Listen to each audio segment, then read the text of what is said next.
কুরআন মধুর বাণী আমি যখনই শুনি আমার মন ভরে যায়। কুরআন মধুর বাণী আমি যখনই শুনি আমার মন ভরে যায়।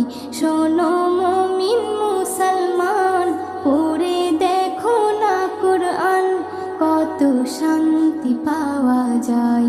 কুরআন